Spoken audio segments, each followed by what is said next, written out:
Hello दोस्तों, नमस्कार। कैसे हैं आप लोग? आपके अपने चैनल पे फिर से आप सभी लोगों का एक बार स्वागत है। दोस्तों, पर्यावरण के मैं 30 क्वेश्चन लाया हूं और इन क्वेश्चन से आशा करता हूं, उम्मीद करता हूं कि आपके इन जो भी प्रश्न होने वाले परीक्षाओं में जो भी प्रश्न आने वाले हैं, इनसे क्वेश्चन फंस सकते हैं। ठीक है, तो देखिए क्वेश्चन मैं पूरी डाल चुका हूँ, संविधान से भी है, साथ में आपके जियोग्राफी और ईवीएस की जो पैटर्न पर्यावरण संबंधी होते हैं, सब प्रश्न मैं इसमें इंक्लूड किया हूँ। ठीक है, देखिए चले, पहला क्वेश्चन है, कांग्रेस पार्टी द्वारा संविधान सभा की मांग कब की गई थी? कब मांग हुई थी? तो देखिए इसका आंसर जो सही हो जाएगा 1935 आपका सही हो जाएगा। ठीक है, 1935 आपका सही हो जाएगा। ठीक है, थोड़ा फास्ट बताएंगे, वीडियो लंबी नहीं करना है, शॉर्ट रहेगा। आंसर बता देते हैं इसका। दूसरा वाला जो है, इसका संविधान सभा का अंतिम बैठक जिसको अधिवेशन कब हुआ था? तो ठीक है, इस अधिवेशन अगर 24 जनवरी 1950, ठीक है, 24 जनवरी 1950 को हुआ था। ये डेट आपको नहीं भूलना है। इनमें से कौन से ऐसे व्यक्ति हैं जो संविधान सभा के सदस्य नहीं थे? ये क्वेश्चन तो कई बार दौड़ रहा है भैया, ये क्वेश्चन बहुत बार दौड़ चुका है। ठीक है, तो डी वाला सही है आपका, डी वाला आपका सही है। इनमें से कौन नवीनीकरण ऊर्जा है? ठीक है, नवीनीकरण ऊर्जा कौन सी है? देखिए, नवीनीकरण ऊर्जा का मतलब यही होता है कि उस ऊर्जा का क्षरण नहीं होता है, उस ऊर्जा को एक बार इस्तेमाल करने के बाद दोबारा काम में लाई जा सकती है। ठीक है, तो आप सोच लीजिए कि कोयला को अगर जलाते हैं तो दोबारा काम में नहीं लाया जा सकता, पेट्रोल भी नहीं लाया जा सकता, परमाणु ईंधन जो होता है ये भी नहीं लाया जा सकता, लेकिन आपके जो पवन ऊर्जा है, ठीक है, ये दोबारा काम में लाई जा सकती है, इसलिए इसको नवीनीकरण ऊर्जा बोलते हैं। तो डी सही हो जाएगा। आगे देखते हैं, टमाटर में कौन सा अम्ल पाया जाता है? टमाटर में कौन सा अम्ल पाया जाता है? तो दोस्तों इसका आंसर जो सही हो जाएगा लैक्सिलिक। ठीक है, ऑक्सिलिक जो है, एक्सलेक जो सही हो जाएगा, यानी कि आंसर नंबर सी आपका सही हो जाएगा। ठीक है, आगे देखते हैं नेक्स्ट क्वेश्चन, इनमें से सबसे अधिक कार्बोहाइड्रेट किस में मिलता है? दाल, दूध, मक्खन, पनीर, मांस, मछली, गेहूं, चावल, मक्का, गाजर, मूली, टमाटर। तो देखिए दोस्तों, क्वेश्चन तो इसका आंसर आप लोग पकड़ लिए होंगे, कोई दिक्कत नहीं है। सबसे कार्बोहाइड्रेट गेहूं, चावल, मक्का। नपुंसकता का संबंध इनमें से किससे है? नपुंसकता, ठीक है, ये एक रोग है। ठीक है, और ये होता है विटामिन ई, ठीक है, विटामिन ई, ठीक है, की कमी से। तो इसका आंसर जो सही हो जाएगा, ठीक है, इसका आंसर क्या सही हो सकता है, आप लोग बताएं। ठीक है दोस्तों, तो इसका टेकोफेरोल हो जाएगा। ठीक है, टेकोफेरोल हो जाएगा। ठीक है, आगे, पीने के लिए सुरक्षित पानी पीने के लिए सुरक्षित पानी को क्या कहते हैं? भाई, इस पीने के लिए सुरक्षित पानी, उसके लिए एक शब्द है, इसमें से क्या ताज़ा जल है, पीने योग्य जल है, अशुद्ध जल है, नल का पानी? ठीक, तो आंसर इसका खुलकर आ रहा है, जो सही हो जाएगा, पीने योग्य पानी ही क्या है, पीने के लिए सुरक्षित पानी माना जाता है। कुंभ का मेला किस स्थान पर नहीं लगता है? किस स्थान पर नहीं लगता है? तो देखिए, अगर मैं बात करूं मेले की, अगर बात कर लेता हूं, ठीक, मेले की अगर बात कर लेता हूं तो उत्तर प्रदेश में लगता है। ठीक है, उत्तर प्रदेश में प्रयागराज में लगता है, जबकि मध्य प्रदेश यानी उज्जैन में, ठीक है, उज्जैन में लगता है। महाराष्ट्र क्या है, नासिक में लगता है। लेकिन भैया ये कहाँ से आंध्र प्रदेश ऑप्शन आ गया? आंध्र प्रदेश नहीं होना चाहिए, हरिद्वार होना चाहिए उत्तराखंड के लिए। तो ये हो जाएगा, ऑप्शन डी से हो जाएगा। इनमें से कौन दुर्लभ गैस नहीं है? देखिए, दुर्लभ गैस नहीं है, क्वेश्चन बहुत ही अच्छा है, बस थोड़ा सा आपको ध्यान देना है। देखिए, सबसे पहले आप नाम मैं बता देता हूँ आप सभी लोग को, जिसको बोला जाता है अक्रिय गैस। क्या बोला जाता है? अक्रिय। ठीक है, अक्रिय गैस। ठीक है, सक्रिय गैस नहीं, अक्रिय, जो नकारात्मक के रूप में होती है। ठीक, जैसे इसको क्या बोल सकते हैं, इसको दुर्लभ गैस भी बोल सकते हैं, इसको क्या बोल सकते हैं, निष्क्रिय गैस भी बोल सकते हैं, इसको उत्कृष्ट गैस भी बोलते हैं। 4 नामों से इसको जाना जाता है। ठीक, अब वो कौन सी होगी? तो सिंपल सिंपल बात, इनमें से कौन दुर्लभ गैस नहीं है? तो नहीं की बात पूछ दिया ना, तो नहीं में सीधे कौन सा हो जाएगा आपका? हीलियम। ठीक है, आगे देखते हैं, यातायात संचार में भारत सड़क नेटवर्क में किस किस स्थान पर है? भारत सड़क नेटवर्क किस स्थान पर है? तो देखिए भारत की अगर बात कर लेते हैं तो ये आपके दूसरे स्थान पर, पहले स्थान पर यूएसए और तीसरे स्थान पर चाइना। आगे देखते हैं भारत में पहली रेल किसके शासन में चली थी। पहली रेल, देखिए पहली रेल की अगर बात कर लेते हैं तो ये चली है मुंबई से प्लस ठाणे के बीच, ठीक है, मुंबई से ठाणे के बीच चली है। ठीक, कब चली है, ये चली है 1853 में चली है, ठीक है, 1853 में। और किसके माध्यम से चली है, तो लॉर्ड डलहौजी, ठीक है, लॉर्ड डलहौजी। ठीक, तो क्वेश्चन पूछेगा दूसरी कब चली है, तो 1854 में चली है। तो पूछेगा तीसरी कब चली है, तो तीसरी चली है 1856 में। ठीक, तो ये डेट्स आप नहीं बोले। आगे देखते हैं प्रजातियों के संरक्षण में रेड डाटा बुक कब आरंभ किया गया था। देखिए बहुत अच्छा क्वेश्चन है, परीक्षाओं में बार बार पूछा जाता है। तो क्या 70 होगा, 71, 72, 73, तो इसका ऑप्शन जो सही हो जाएगा 1972। देखिए रेड डाटा बुक का मतलब होता क्या है, थोड़ा सा इसको समझ लीजिए। इसमें लगभग 132 प्रजातियां, ठीक है, खतरे में है। 132 प्रजातियां खतरे में है। ठीक है, आगे देखते हैं। क्वेश्चन 14 होना चाहिए, लेकिन यहाँ पर मिस्टेक टाइपिंग है। ठीक है, इसको 14 होना चाहिए। ठीक, क्या होना चाहिए, 14 होना चाहिए। आगे देखते हैं सबसे अधिक जैव विविधता कहाँ पाई जाती है। देखिए जैव विविधता की बात कर लेते हैं तो अंटार्कटिक में, विश्व क्षेत्र में, आर्कटिक क्षेत्र में, कर्क और मकर क्षेत्र में। ठीक, तो देखिए पहले तो आपको क्या समझना है, क्षेत्र समझना है। तो जैव विविधता सबसे अधिक कहाँ पाई जाती है, तो ये पाई जाती है आपके विश्वीय क्षेत्र में। ठीक है, विश्वीय क्षेत्र में पाई जाती है, विषुवतीय क्षेत्र में, जिसको भूमध्य रेखा कहते हैं। और ये क्षेत्र जो होता है आपका सीधे 23.5 से ऊपर 23.5 इसके बीच में पाई जाती है। ठीक, और इसी के लगभग हमारा क्या है, भारत है। ठीक है, इसी के लगभग हमारा क्या है, भारत है। ठीक, तो ये नहीं भूलिए। तो ऑप्शन जो सही हो जाएगा वो हो जाएगा बी। घास स्थल का संख्या पिरामिड कैसे बनता है। देखिए घास स्थल पर पहले बात समझना है आपको पिरामिड के बारे में। ठीक है, पिरामिड के बारे में देखिए पिरामिड ऐसे बनता है, और सबसे पहले जो नीचे हो जाएगा क्या हो जाएगा, ये घास हो जाएगा। ठीक है, ये क्या हो जाएगा, घास। इसके बाद कौन से हो जाएंगे इसको खाने वाले, पहले जो हो जाएंगे उपभोक्ता। ठीक है, क्या हो जाएंगे, उपभोक्ता हो जाएंगे।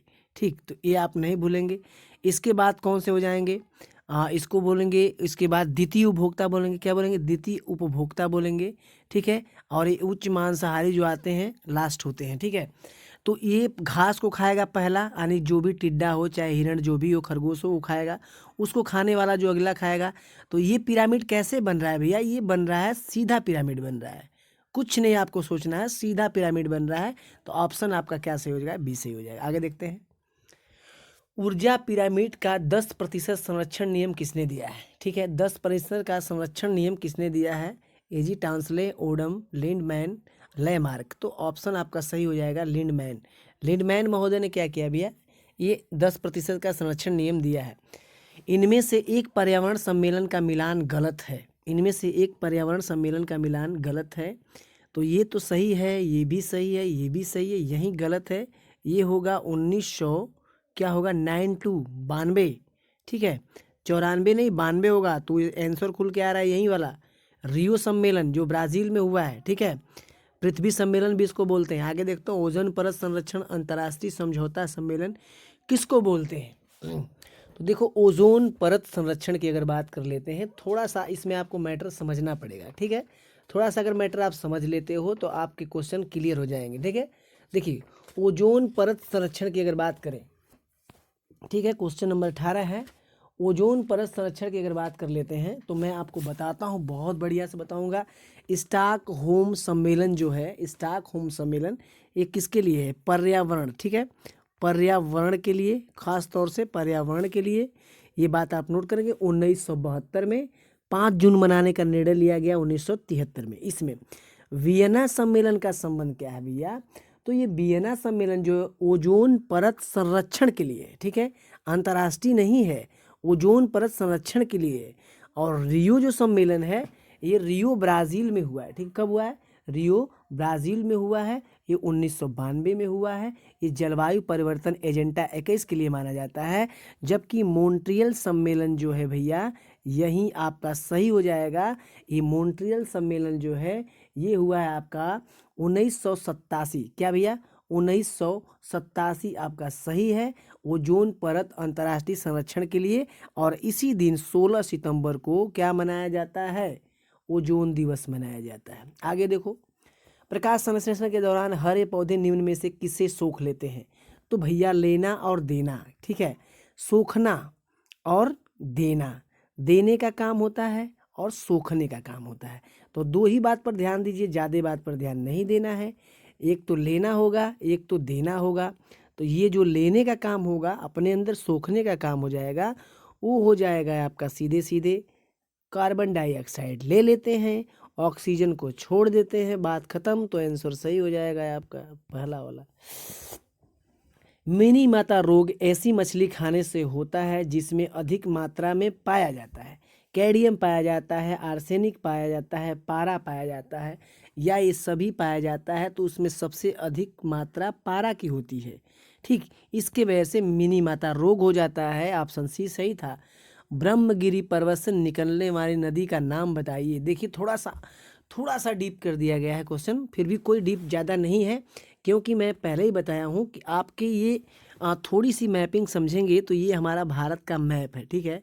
ये हमारा भारत का मैप है, और इस मैप के माध्यम से मैं आपको कई बार बता चुका हूँ, बस आप लोग समझ नहीं पाते हो।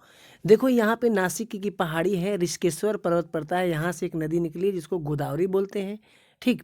और यहाँ नीलगिरी पर्वत है, ठीक है, जिसको ब्रह्मगिरी पर्वत बोलते हैं। इस ब्रह्मगिरी पर्वत से हमारी निकली है कावेरी नदी, ठीक है। तो कावेरी नदी का क्वेश्चन क्या है? कावेरी नदी हमारी ब्रह्मगिरी पर्वत से निकली हुई है। हालांकि गोदावरी कृष्णा आपके महाराष्ट्र नासिक के क्षेत्र से निकली है। तो इतना बात जानिए, ब्रह्मगिरी से कावेरी निकली है। तो बस काम क्लियर हो गया आपका। क्लियर हो गया कि नहीं? तो आपका क्या सही हो जाएगा? कावेरी सही हो जाएगा, ब्रह्मगिरी पर्वत। सी से आगे आते हैं। ब्रह्मपुत्र नदी भारत के किस राज्य से प्रवेश करती है?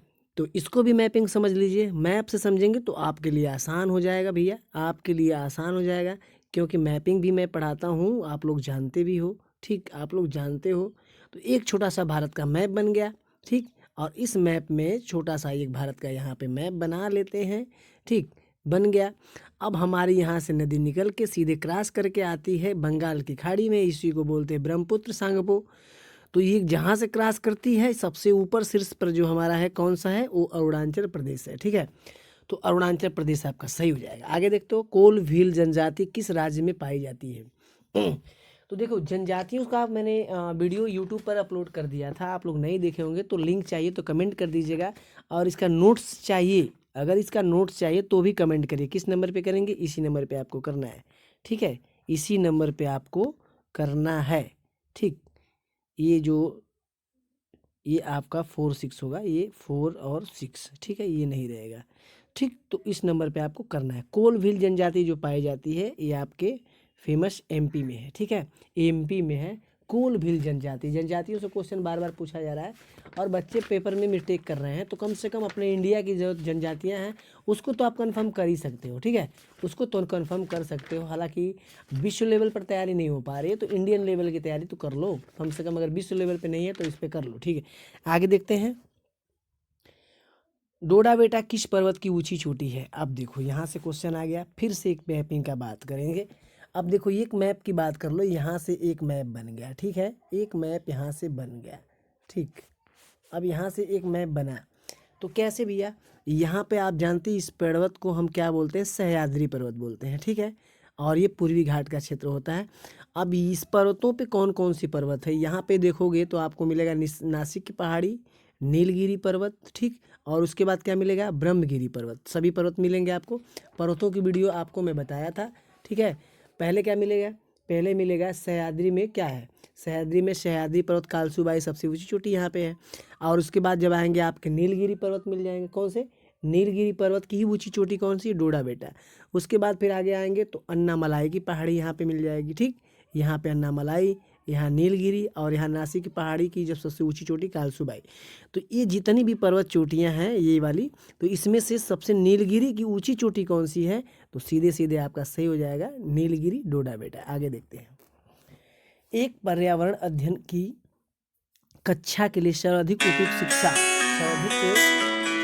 सर्व शिक्षा शास्त्रीय पद्धति होनी चाहिए, केवल प्रयोगों पर आधारित भागीदारी उपलब्ध कराना और चर्चा। तो ये आपका ऑप्शन जहाँ चर्चा पड़ता है, मैं कई बार बता चुका हूँ, तो यही आपका सही हो जाएगा। आगे देखते हो, इनमें से कौन सा क्रम परितंत्र में ऊर्जा प्रवाह के संबंध में सही है। ठीक है, परितंत्र के ऊर्जा प्रवाह के संबंध में सही है। माफ़ी चाहते हैं, फ़ोन आ रहा था, मैंने कॉल कर दिया।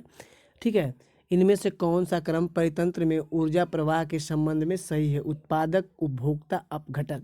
ठीक है, उत्पादक, अपघटक, उपभोक्ता। तो सबसे पहले क्या आता है, मैंने कई बार बताया, सबसे पहले आएगा उत्पादक, फिर उपभोक्ता, फिर अपघटक आएगा। डिप्थीरिया रोग किसके कारण होता है। अब जीवाणु, विषाणु, कवक, प्रोटोजोआ। ठीक है, तो मैं इसकी ट्रिक बता चुका हूँ। चाहिएगा पीडीएफ या फिर नोट्स चाहिए तो फ़ोन कर दीजिएगा, मैं या फिर मैसेज कर दिए व्हाट्सएप पे, मिल जाएगा। ठीक है, तो डिप्थीरिया की जो बीमारी होती है, ठीक है, वो होती है जीवाणु की वजह से। किसकी वजह से, जीवाणु की वजह से होती है। महोगनी का पौधा किस वन में पाया जाता है। तो महोगनी का जो पौधा है ये पाया जाता है सदाबहार वन में। और एक क्वेश्चन है 29 का, कौन सा महासागर त्रिभुजाकार में फैला है। तो भैया आपका फैला है प्रशांत महासागर। ठीक है, डी आपका सही हो जाएगा। और लास्ट क्वेश्चन आज का, हेमिस राष्ट्रीय उद्यान किस राज्य में है। तो ये आपका सीधा सीधा जम्मू कश्मीर। वीडियो कैसी लगती है, वीडियो अच्छी लगती है तो लाइक सब्सक्राइब करना ना भूलें, बेल आइकन को ऑन कर लीजिए। फिर अगली ऐसी वीडियो में लेके आऊँगा इस क्वेश्चन के साथ, तब तक के लिए नमस्कार।